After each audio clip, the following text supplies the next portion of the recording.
할렐루야. 사랑하는 성도 여러분, 오늘은 2022년 7월 20일 오늘 수요일 저녁 시간이 되었습니다. 사랑하는 성도들과 함께 수요 예배와 또 주3 교제를 통한 큐티 시간을 함께 하도록 하겠습니다. 주일 이후로 3일 동안 하나님께서 우리의 왕이 되어주시고 우리의 주인 되어주시고 우리의 보호자가 되어주시고 우리의 또한 참 소망이 되어주셔서 여기까지 인도하셨음을 믿습니다. 그 은혜와 사랑을 깊이 감사하면서 오늘도 기쁨과 즐거움 가지고 하나님을 예배하고 또 생명의 말씀을 함께 읽고 묵상하기를 원합니다. 우리가 이 세상을 살아가면서 이 혼란하고 또 혼탁하고 또 갈등이 참으로 많은 세상 가운데서 우리가 현명하고 지혜로운 판단을 통해서 하나님이 기뻐하시는 삶, 다시 말하면 거룩한 삶을 살아가기 위해서는 반드시 매일매일 순간순간마다 말씀을 붙들고 그 하나님의 말씀을 또 순종하고자 하는 그런 갈망함이 우리에게 꼭 있어야 될 줄로 믿습니다. 오직 하나님의 말씀만이 우리를 생명의 길로 인도하시고 참으로 우리를 성공적이고 가장 행복한 삶으로 인도할 줄로 믿습니다. 오늘도 그 믿음을 가지고 함께 말씀을 묵상하고 또 찬양하며 하나님을 예배하겠습니다. 우리 다 같이 먼저 찬송을 하나님 앞에 드리겠습니다. 295장 큰 죄에 빠진 나를 우리 함께 찬양을 드리면서 예배 시작합니다.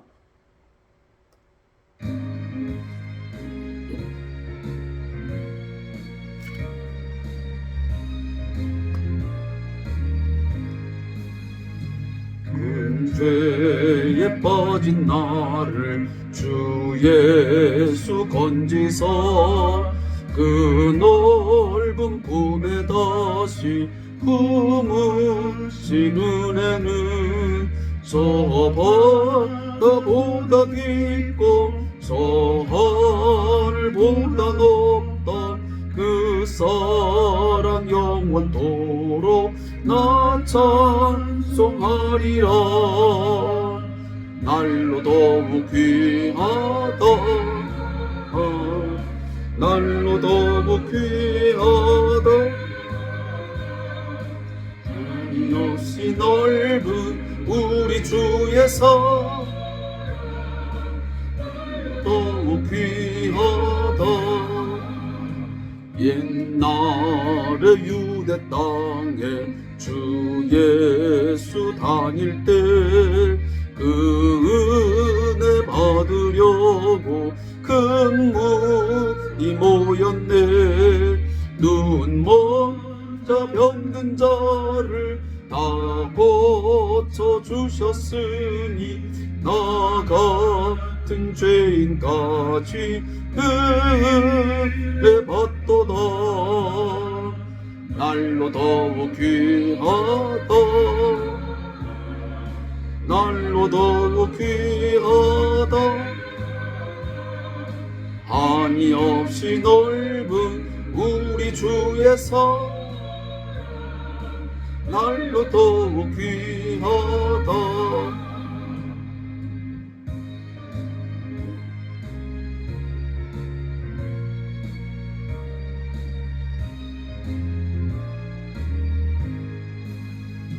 주 크신 사랑으로 만 백성 위하여 그 십자가의 고난 다 받으셨으니 그 속죄 받은 성도 큰 소리 함께 높여 온 천지 울리도록 주 찬송하리라. 날로 더욱 귀하다 날로 더욱 귀하다. 한이 없이 넓은 우리 주의 사랑 날로 더욱 귀하다. 아멘. 오늘 함께 수요 예배를 통해서 묵상할 하나님 말씀은 마태복음 26장 57절부터 함께 말씀을 찾아 읽어 가도록 하겠습니다. 마태복음 26장 57절부터 우리 함께 읽도록 하겠습니다. 68까지의 말씀을 읽겠습니다. 68절까지. 신약성경 47페이지, 제가 갖고 있는 성경을 기준으로 해서 말씀드리기 때문에 좀 달라질 수도 있습니다. 마태복음 26장 57절부터 68절까지의 말씀을 함께 합독하겠습니다. 시작. 예수를 잡은 자들이 그를 끌고 대제사장 가야바에게로 가니 거기 서기관과 장로들이 모여 있더라. 베드로가 멀찍이 예수를 따라 대제사장의 집 뜰에까지 가서 그 결말을 보려고 안에 들어가 하인들과 함께 앉아 있더라.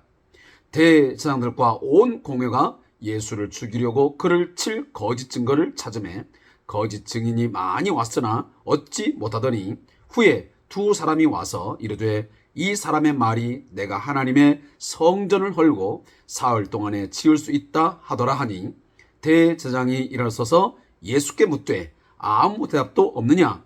이 사람들이 너를 치는 증거가 어떠하냐 하되 예수께서 침묵하시거늘 대제사장이 이르되 내가 너로 살아계신 하나님께 맹세하게 하노니 내가 하나님의 아들 그리스도인지 우리에게 말하라. 예수께서 이르시되 내가 말하였느니라. 그러나 내가 너희에게 이르노니 이후에 인자가 권능의 우편에 앉아 있는 것과 하늘 구름을 타고 오는 것을 너희가 보리라 하시니 이에 대제사장이 자기 옷을 찢으며 이르되 그가 신성 모독하는 말을 하였으니 어찌 더 증인을 요구하리요? 보라, 너희가 지금 이 신성 모독하는 말을 들어도다. 너희 생각은 어떠하냐? 대답하되 이르되 그는 사형에 해당하니라 하고 이에 예수의 얼굴에 침 뱉으며 주먹으로 치고 어떤 사람은 손바닥으로 때리며 이르되 그리스도야 우리에게 선지자 노릇을 하라. 너를 친 자가 누구냐 하더라. 아멘.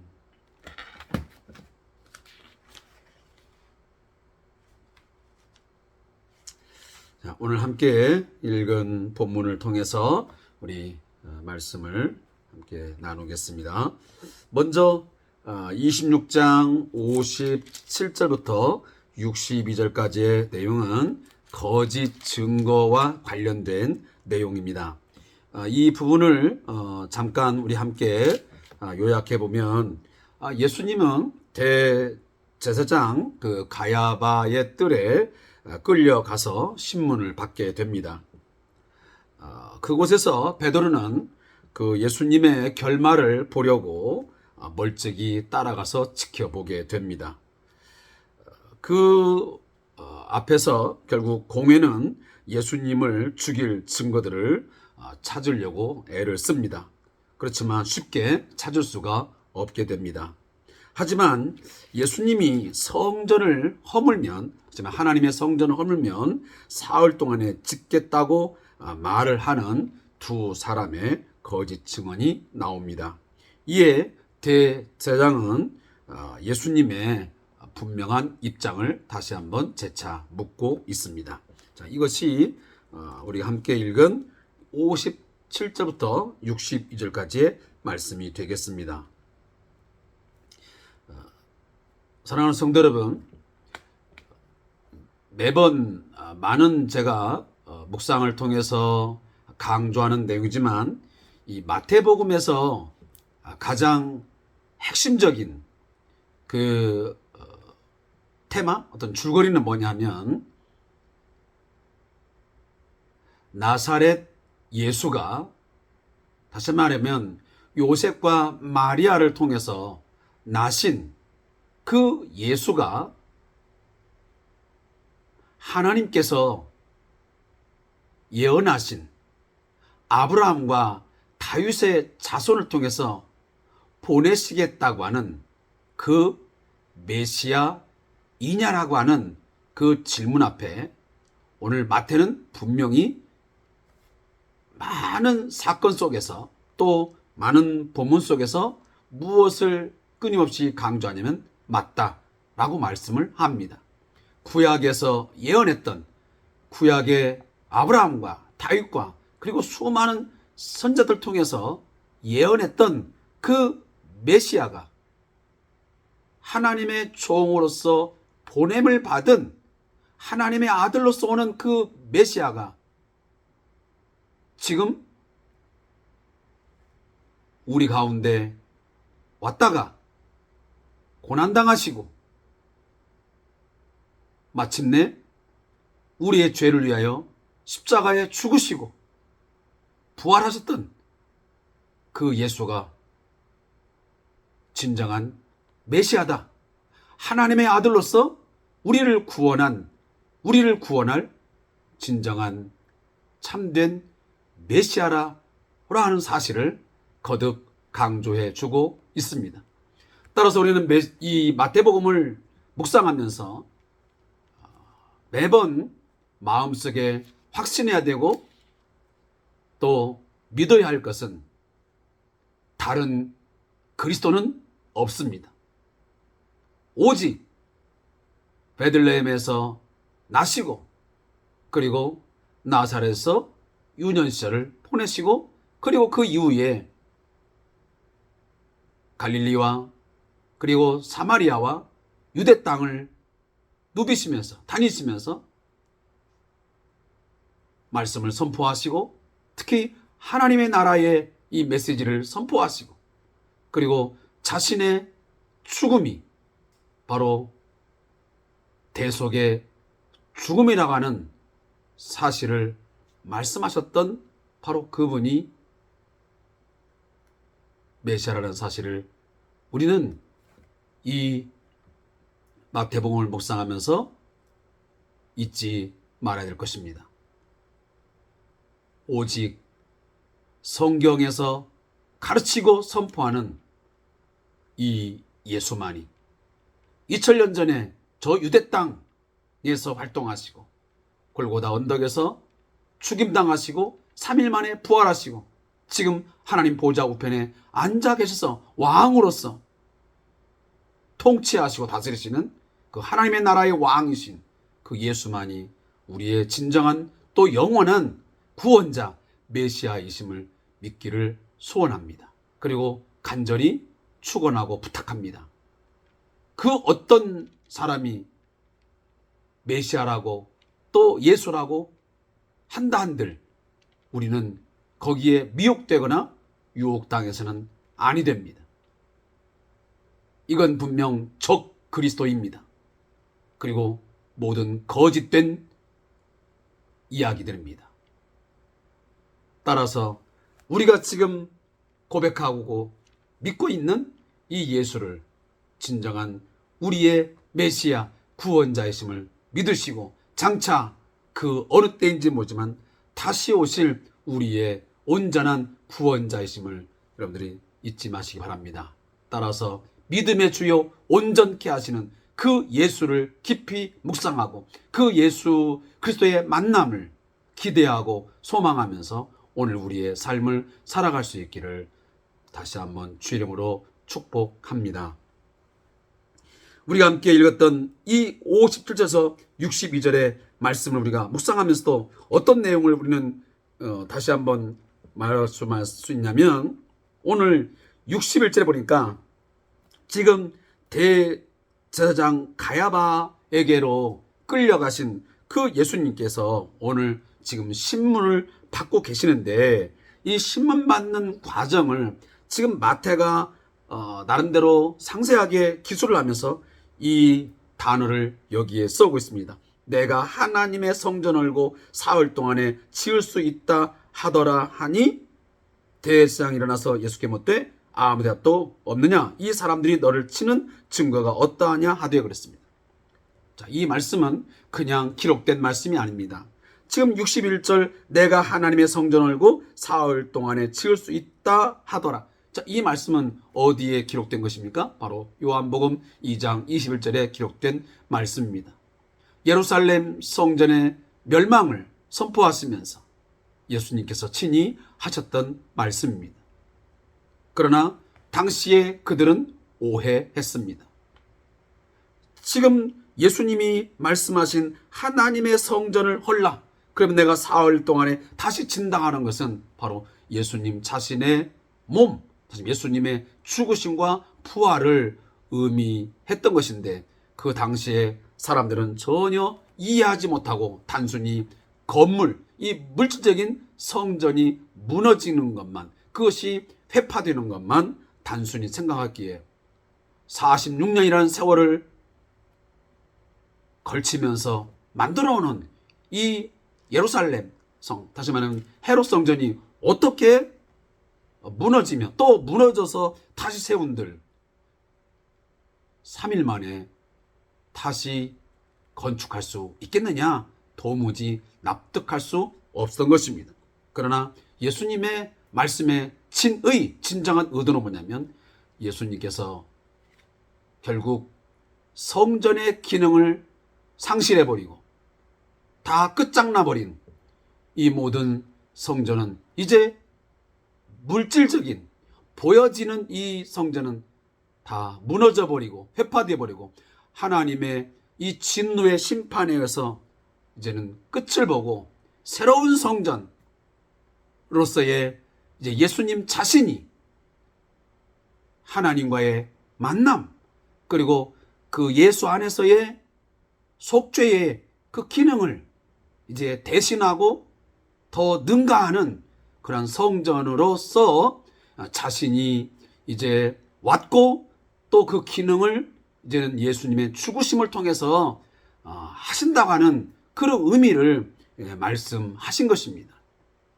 우리는 지금 과거에 예루살렘 성전 그곳에 나가서 제사를 드리거나 또 어떤 행위를 해서 속죄함 받고 하나님과의 만남을 갖는 것 아닙니다.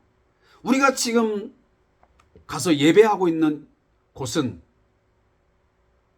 결코 구약에서의 성전은 아닙니다. 우리가 함께 만나서 예배하고 또 성도의 교제를 나누는 곳이기 때문에 그곳을 우리가 구별되게 이야기해서 우리가 성전이라는 말을 가끔 사용하긴 하지만, 엄밀히 신학적으로 보면 또 이것을 단호히 제가 말씀드린다면 구약의 성전은 아닙니다. 성전은 이미 다 그런 물질적인 공간으로서의 공간적 그런 성전으로서의 솔로몬 성전, 그리고 스룹바벨 성전, 헤롯 성전 이미 다 끝났습니다. 그리고 이미 우리는 새로운 성전, 예수님께서 그 성전을 대체하시고 그리고 그 성전보다 훨씬 더 능가하는 그러한 성취자로서의 오셔서 이제는 예수 안에서 우리는 죄를 용서함 받아 사죄의 은총을 받게 되어지고, 그것은 한 번만의 용서가 아니고 예수 안에서의 용서함은 영원한 속죄, 영원한 사죄의 은총인 줄로 믿습니다.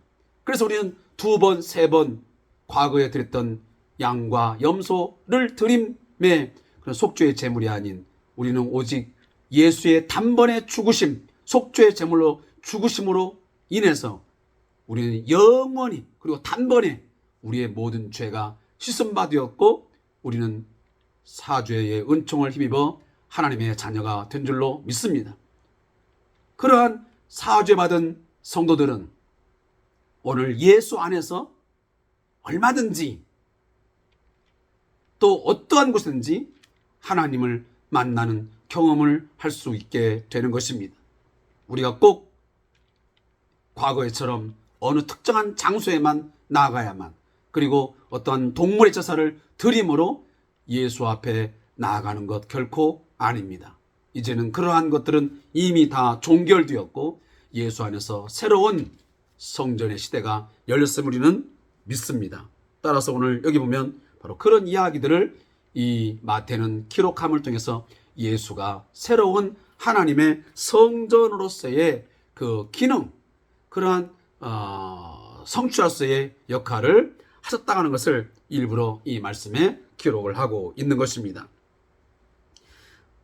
이 말씀을 이제 이 주3 교재를 집필하신 분의 내용으로 들어간다면 오늘 제목을 거짓 증거라고 잡아놨는데 이것을 왜 그렇게 잡아놨냐면 여러분들이 그 신명기 17장 그 6절에 보면 당시에 구약에 보면 어떤 살인자, 어떤 죄를 가지고 이제 신문을 할 때에, 재판을 할 때에 그 죄에 대해서 어떤 확실성, 어떤 진실성을 담보하기 위해서는 두 사람 내지 세 사람의 증언이 있어야 됩니다. 두세 증인에 의해서 그 어떤 죄에 대한 확실함과 진실성을 이제 얻게 되는 것입니다. 그런데 여기 예수님이 지금 이 거짓 증인 두 사람에 의해서 지금 고소를 당한 가운데서 그 죄 몫이 다시 한번 지금 점검되어지고 있습니다. 그렇기 때문에 대제사장이 되묻고 있는 것입니다. 한 사람도 아닌 두 사람이 성경대로 신명기 17장 2절에 있는 말씀대로 이제 두 사람의 이상이 이런 증언들을 네가 하나님의 성전을 헐고 사흘 동안에 지을 수 있다 했는데 그 말이 옳으냐라고 묻는 것입니다. 너를 다시면 죽일 증거를 이렇게 말을 하고 있는데 이 증거가 어떠하냐고 오늘 예수님이 묻고 이 대장이 묻고 있는 것입니다. 여러분 잘 아는 대로 당시에 이 산헤드린 공의회 이 기관은 유대의 최고 권력 기관이었습니다. 종교적인 뿐만 아니고 많은 유대 사회의 다양한 분야들의 어떤 일들을 재판하고 신문하고 또 결정하는 그런 권한을 가졌던 것이 바로 유대인들의 이 바로 산헤드린 공회였습니다. 이 산헤드린 공회는 우리들이 옛날 어떤 성역 공부 때 공부를 했겠지만 71명으로 구성되어지게 되어 있습니다.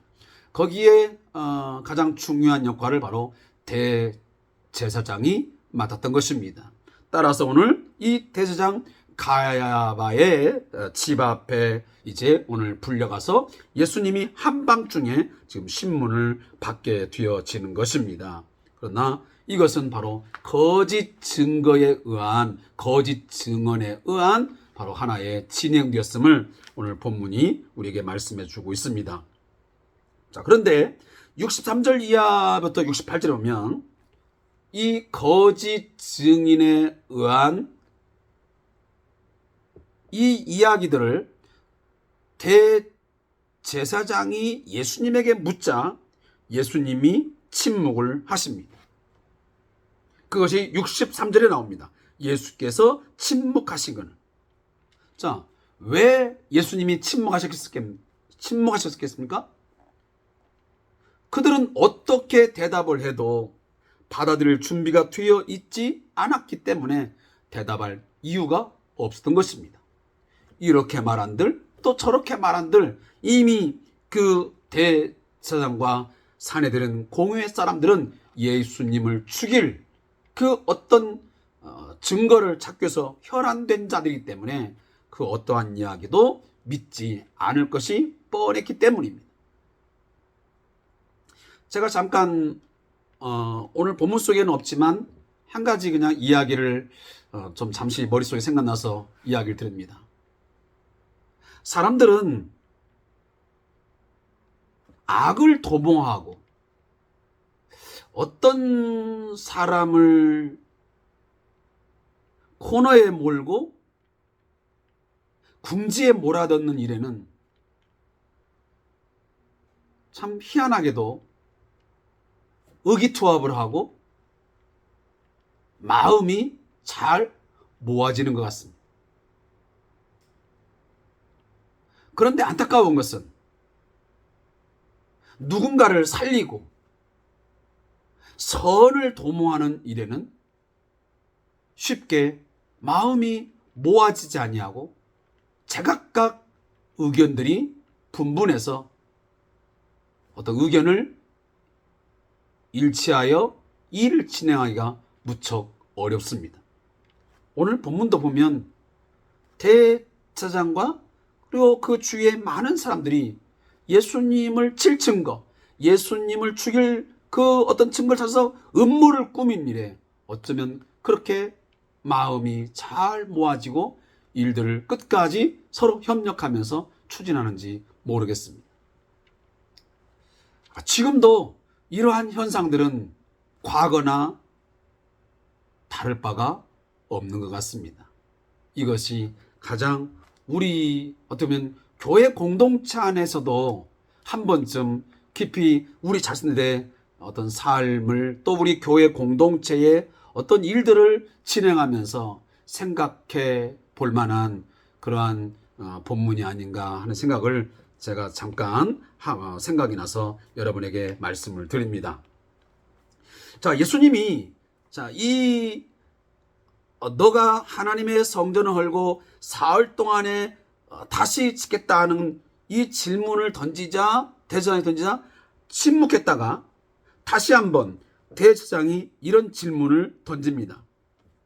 내가 너로 살아계신 하나님께 맹세하노니 네가 하나님의 아들 그리스도인지 우리에게 말하라. 이 말씀이 굉장히 중요한 오늘 본문의 키워드입니다.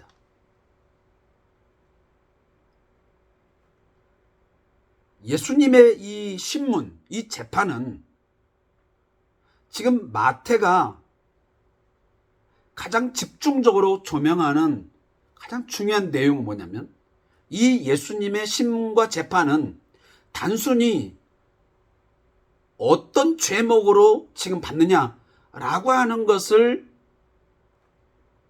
또 산헤드린 공회의 잘못을 지적하기 위해서 이 본문을 기록했다라기보다는 그 포커스, 핵심은 뭐냐면 하나님의 아들 그리스도로서 지금 신문을 받고 있고 재판을 받고 있다는 사실입니다.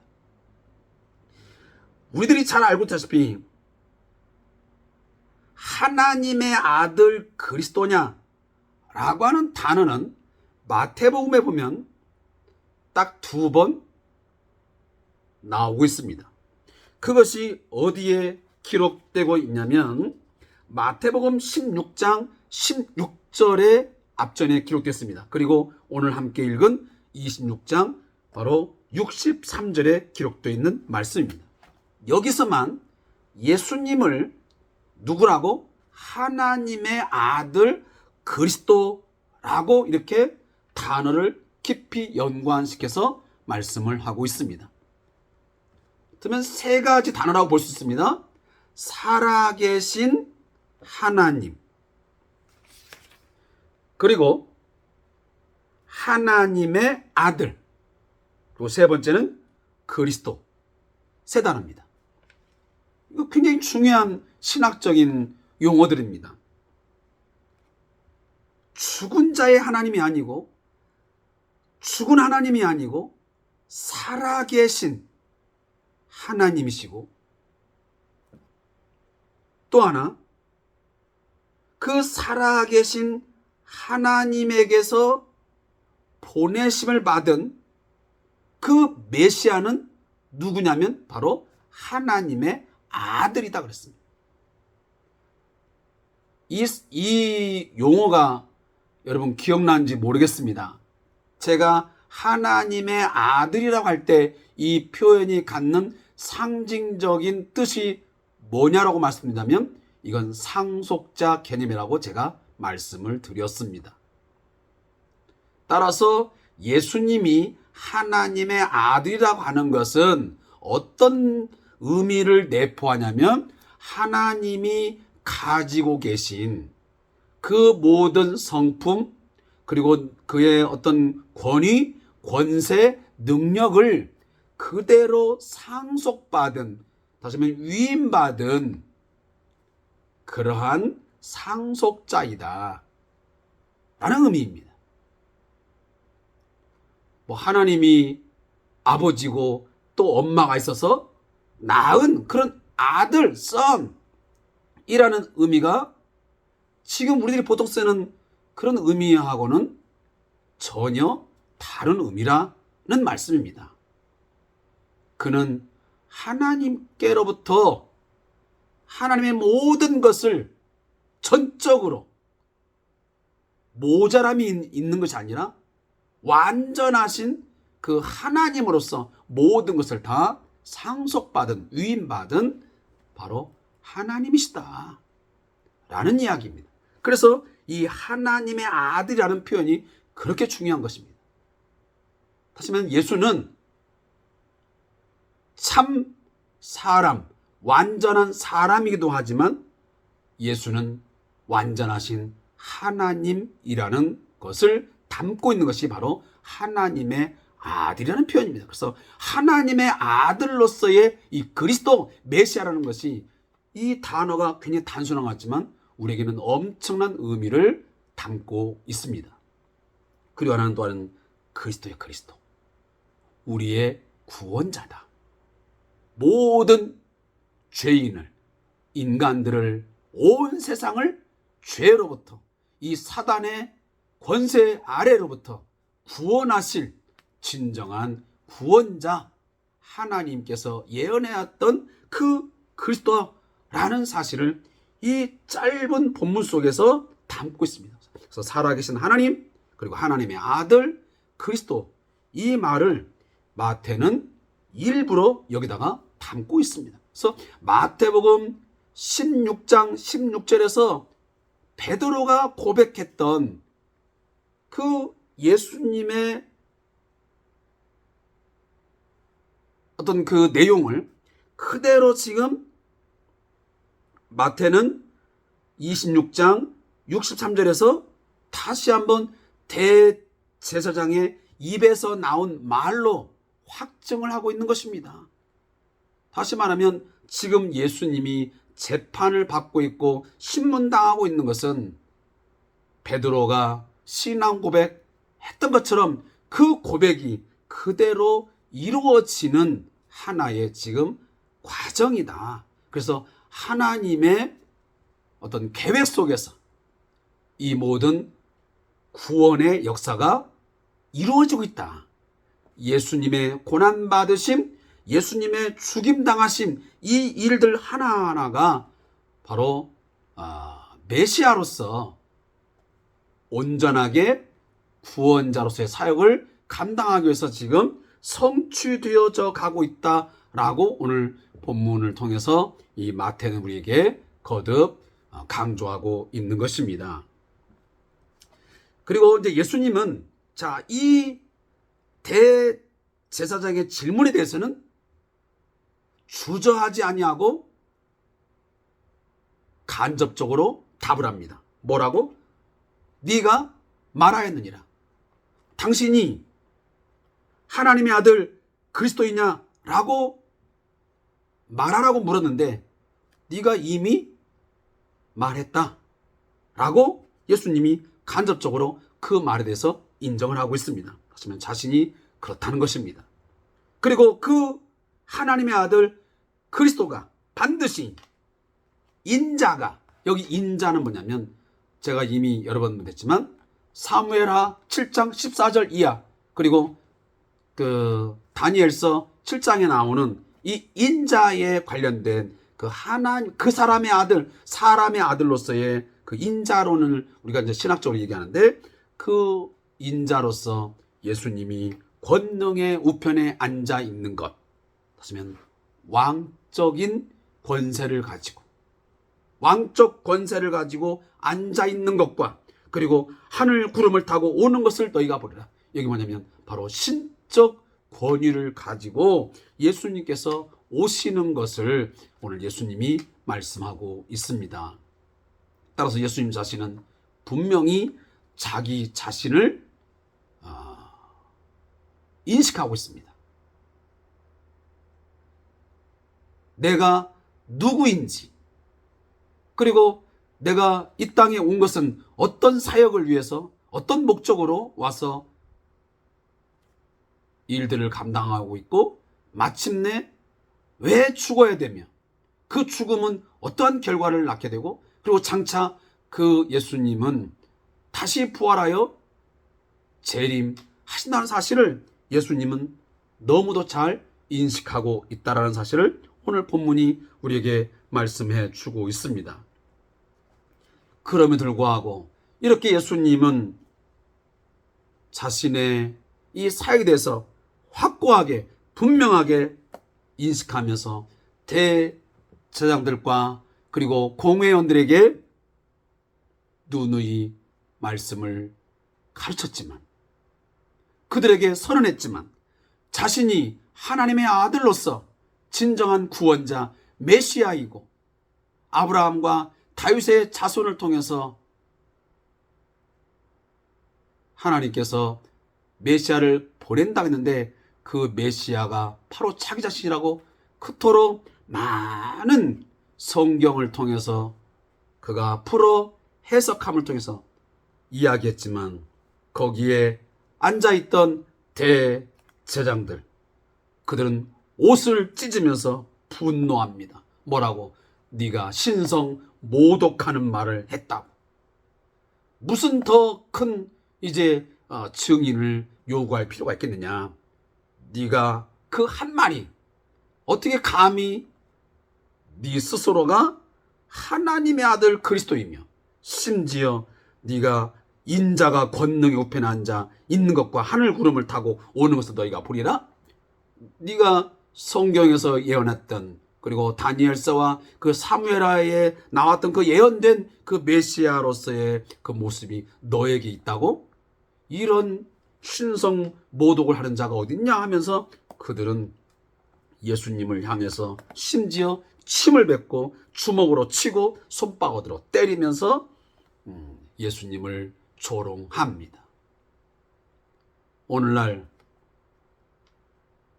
이러한 모습들은 얼마든지 우리 주변에서도 찾아볼 수 있습니다. 때로는 교회 공동체 안에 들어와서 하나님의 말씀을 똑같이 듣고 있지만 어떤 사람은 여전히 예수님을 어떻게 알고 있느냐, 예수님이 누구시냐라고 물으면 예수는 도덕선생이요 최고의 윤리적 가르침을 준 성인 중에 성인의 한 사람이다 라고 하는 정도로 그들은 인식하며 오늘도 교회 공동체 안에서 신앙 생활을 한다고 하면서 하고 있습니다. 예수가 우리를 죄와 죽음 안에서 건져주시기 위해서 오신 메시아 구원자로서는, 그리고 하나님의 아들로서는 그들은 믿지 못하는 것입니다. 그냥 좋은 게 좋은 것이라고, 불교에 가서 좋은 이야기를 듣든지 아니면 예배당에 와서 설교를 듣든지 다 좋은 얘기 하는 거니까 사람이 좋은 말 잘 들어서 선하게 살면 나쁠 게 무엇이 있느냐. 그러니 그냥 좋은 강연 듣는다. 아니면 어떤 교양 과목, 교양 강좌 하나 잘 듣는다고 생각하면서 오늘도 하나님의 말씀을 듣는 분도 계십니다. 그 안에는 예수가 구원자라는 사실을 믿는 믿음은 없습니다. 또 한편 어떤 사람들은 예수가 구원자임을, 2000년 전에 이 땅에 오셔서 십자가에 죽으시고 부활하신 그 예수가 우리 인간을 진정한 인간으로 되돌리고 이 세상을 구원할 메시아임을 선포하고 아무리 우리가 증거해도 그 예수를 믿지 아니하고 오히려 예수를 향해서, 우리를 향해서 침뱉고 조롱하고 비웃는 사람도 많습니다. 무슨 말도 안 되는 소리를 하느냐. 기독교 그 가르침은 너무 편협적이고 너무 고집스럽고 너희들은 너무 일방적이다. 어떻게 기독교 안에만 구원이 있느냐. 기독교가 전하는 어떻게 예수의 가르침에만 인간의 구원이 있다라고 말하냐. 그것은 너희들의 이기적인 생각이고 매우 편협주의적인 생각일 뿐이다. 아집이다 라고 평가하면서 우리의 이 복음에 대해서, 우리가 전하는 예수에 대해서 전혀 반응하지 않냐고 오히려 거부 반응을 일으키며 우리를 비난하고 조롱하고 비웃는 사람도 있습니다. 그런 현상들이 오늘도 이 본문 속에도 담겨 있지 않습니까? 그러나 사랑하는 성도 여러분, 반드시 여러분들이 흔들리지 말고 견고하게 붙들어야 할 것은 이거 하나입니다. 사도 베드로가 고백했던 것처럼 예수님께서 또 세상의 많은 사람들이 예수가 누구이냐, 너희가 믿는 예수가 누구냐라고 묻는다면 우리는 한치도 또 어떤 순간도 주저없이 주는 그리스도시요 살아계신 하나님의 아들이십니다. 오직 예수의 십자가의 피 흘림, 그 죽으심, 우리 죄인들을 위한 그 대속의 죽으심만이 나의 죄, 우리의 죄를 용서할 수 있는 능력이 있고, 그 예수가 반드시 다시 오셔서 우리를 구원하실 뿐만 아니고 온 세상을 새롭게 하실 진정한 창조자이시요 구원자이심을 믿고 그 믿음을, 그 믿음의 내용을 끝까지 붙들고 또 증거하고 여러분들이 선포할 수 있기를 주님의 이름으로 축복합니다.